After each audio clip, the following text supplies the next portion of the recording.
परमपिता। ओम नमः शिवाय। आज के एपिसोड श्री में हरि हम विष्णु देखेंगे को जब आपसे ब्रह्मा श्रेष्ठ विष्णु और महेश भगवान में से मानते हैं। कौन महान है, यह क्या सुनकर ये अर्थ नहीं भोलेनाथ को हुआ आया गुस्सा। कि आपका स्तर, पद, प्रतिष्ठा उनसे नीचे है, कम है, तुच्छ है? यही हुआ, निश्चित रूप से यही अर्थ हुआ।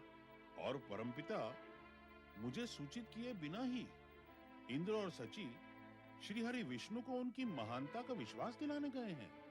तो ये दोनों विष्णु जी को श्रेष्ठ मानते हैं। हाँ माता, उन्होंने तो सभी देवगण के सामने कहा कि विष्णु जी की नाभि कमल से ही ब्रह्मा जी की उत्पत्ति हुई है। ब्रह्मदेव, आप मौन क्यों हैं? कुछ कहते क्यों नहीं? किससे कहूं? तुमसे अथवा देवगुरु बृहस्पति से? विवाद की जड़ बृहस्पति ही लाए हैं। इन्हीं से कहें जो कहना है। सुनो बृहस्पति, तुम्हारे पिता में होने के नाते हम तुम्हें एक अत्यंत गूढ़ और ज्ञान की बात बतलाते हैं।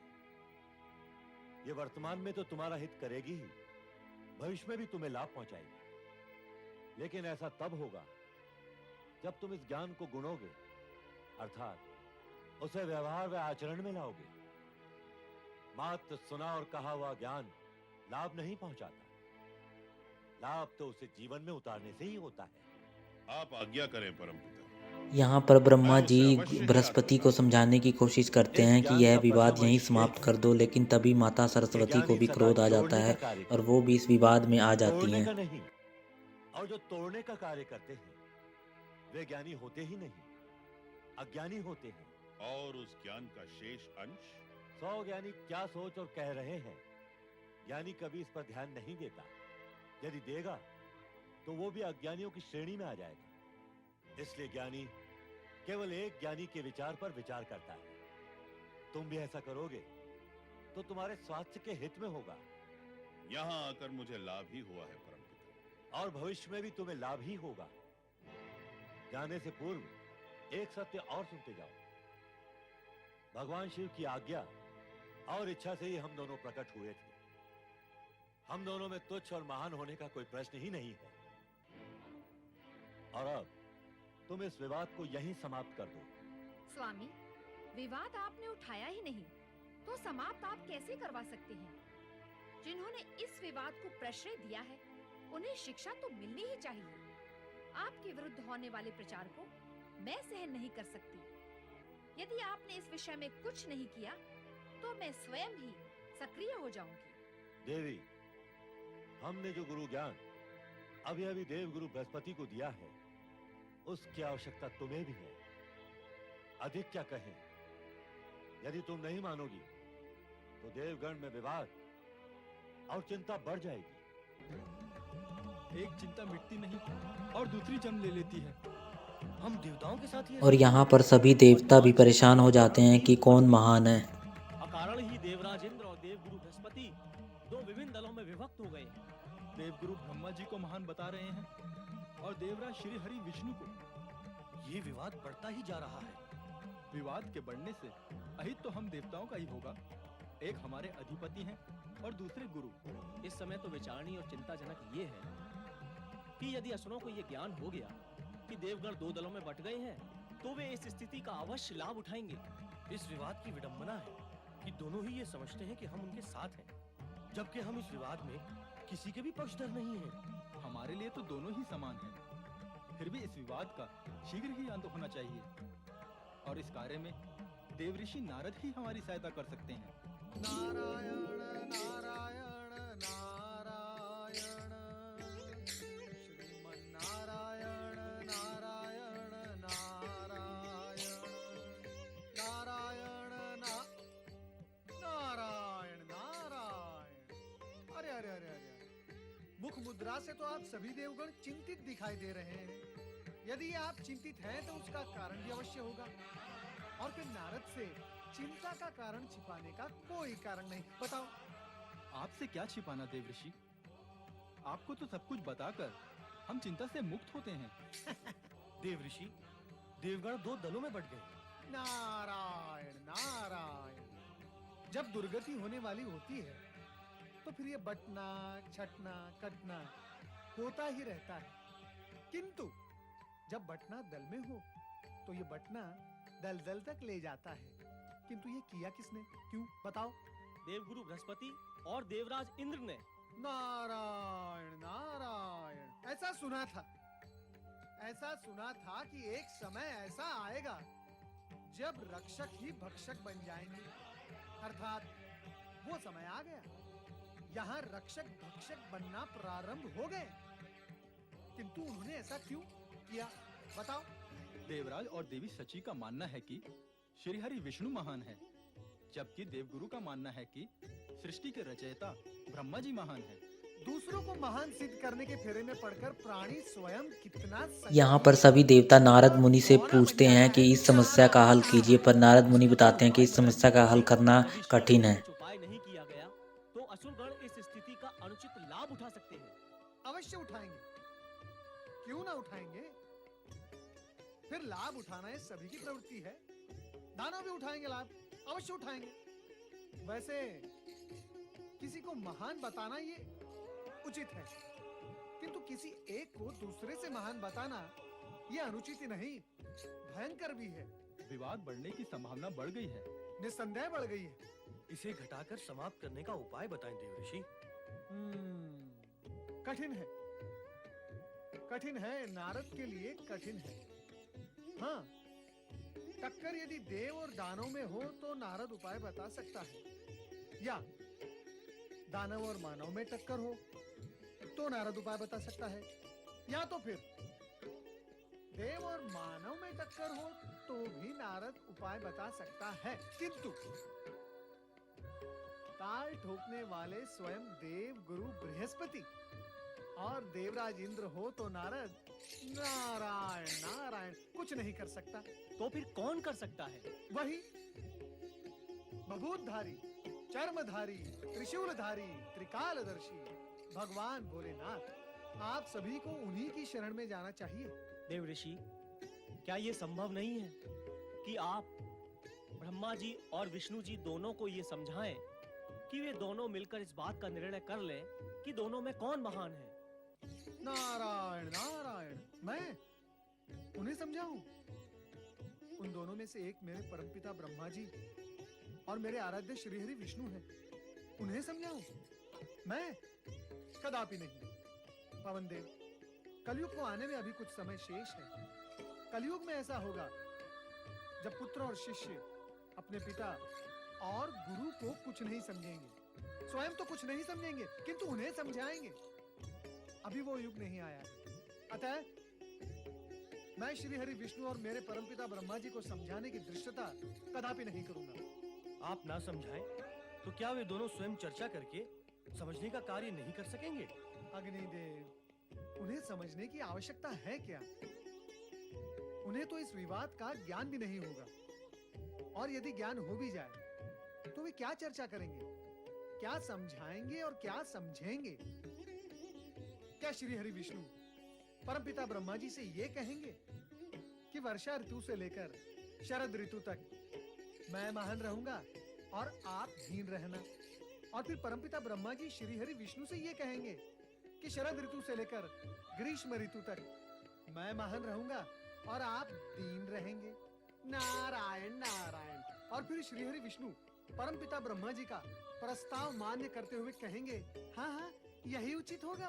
आप तो विनोद करने लगे देवऋषि। विनोद ही तो कर रहा हूँ, किसी का विरोध तो नहीं कर रहा हूँ। आप तो अपने ही गुरु और अधिपति का विरोध कर रहे हैं, उन्हें अज्ञानी और नासमझ समझकर। समझे? सत्य तो यह है कि वे दोनों ही महान हैं। गुरु बृहस्पति और देवराज इंद्र ने अकारण ही ये विवाद खड़ा कर दिया है। फिर भी अंतिम निर्णय तो भगवान भोलेनाथ ही देंगे। आपको उनकी ही शरण में जाना चाहिए। चले कैलाश भगवान शिव के पास। जय जय शिव शंकर, जय जय भोलेनाथ, जय जय शिव शंकर, जय जय भोलेनाथ, जय जय शिव शंकर, जय जय भोलेनाथ।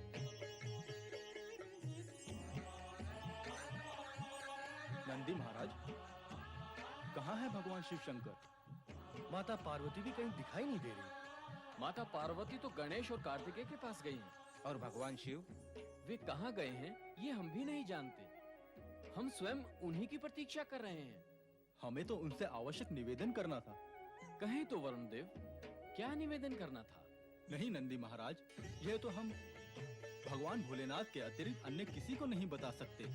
किंतु स्वर्ग लोक से सदा देवराज इंद्र अथवा देवगुरु बृहस्पति ही निवेदन करने आते हैं। वे आज क्यों नहीं आए? वे अन्यत्र किसी अन्य कार्य में व्यस्त हैं। यदि आप हमें कुछ बताना नहीं चाहते तो ना सही, हमारी भांति मौन रहकर भगवान भोलेनाथ की प्रतीक्षा करें, अन्य कोई उपाय नहीं। देवगण कैलाश से प्रस्थान तो कर गए, किंतु उनकी चिंता तथा उद्विग्नता समाप्त नहीं हुई। यद्यपि महानता के विषय को लेकर चिंतित तथा उद्विग्न स्वयं श्री हरि विष्णु एवं ब्रह्मा जी भी थे, किंतु समस्या का समाधान किसी के पास नहीं था।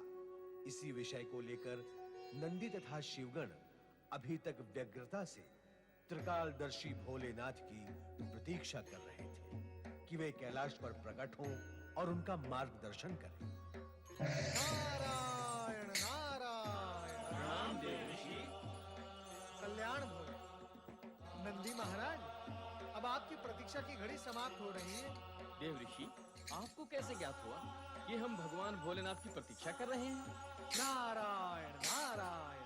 नंदी महाराज, सामान्य सत्य ये है कि भगवान भोलेनाथ का आसन रिक्त है, और फिर ऐसी परिस्थिति में आप परमपिता ब्रह्मा जी अथवा श्रीहरि विष्णु की प्रतीक्षा तो करने से रहे, है ना? मैं उन्हीं के आदेश से यहाँ उपस्थित हुआ हूँ।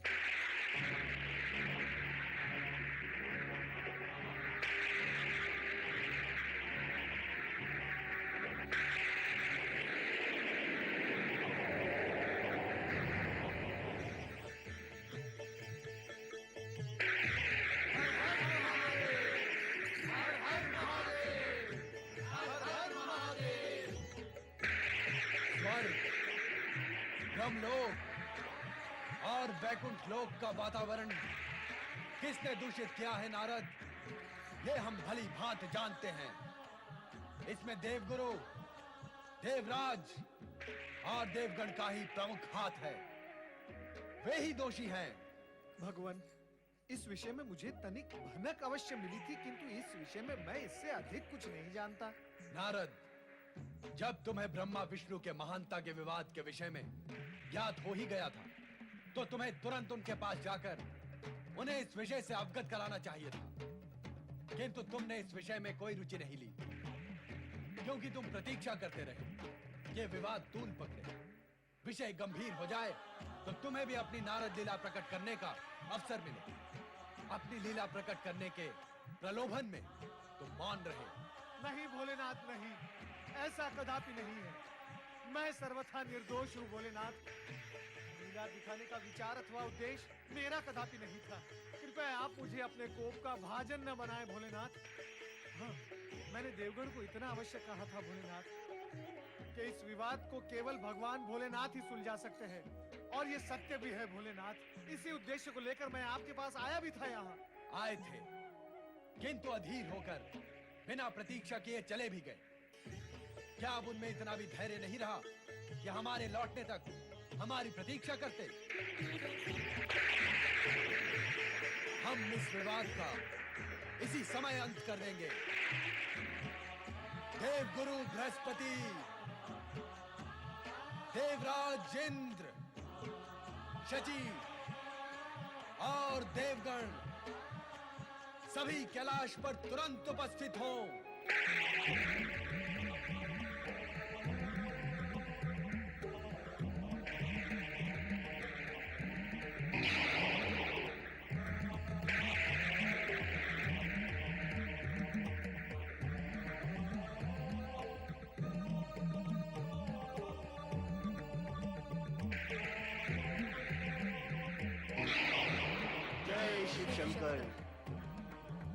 यहाँ पर भोले शंकर सारा विवाद सुनकर क्रोधित हो जाते हैं और इंद्रदेव और बृहस्पति देव से पूछते हैं कि कौन महान है। आप ही को महान मानते हैं परमेश्वर। हाँ भोलेनाथ, आपसे बढ़कर महान अन्य कौन है? आप दोनों जानते हैं कि हम किसकी महानता के विषय में पूछ रहे हैं, फिर भी आप उल्टी दिशा में जा रहे हैं। हमें स्पष्ट उत्तर दें कि ब्रह्मा जी और विष्णु जी में कौन महान है।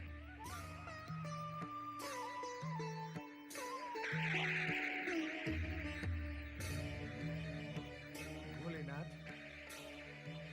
देवगुरु बृहस्पति और देवराज इंद्र आपका ये क्रोध देखकर मानसिक रूप से असंतुलित हो गए हैं। वो अपने मन की बात कहने का साहस नहीं जुटा पा रहे हैं।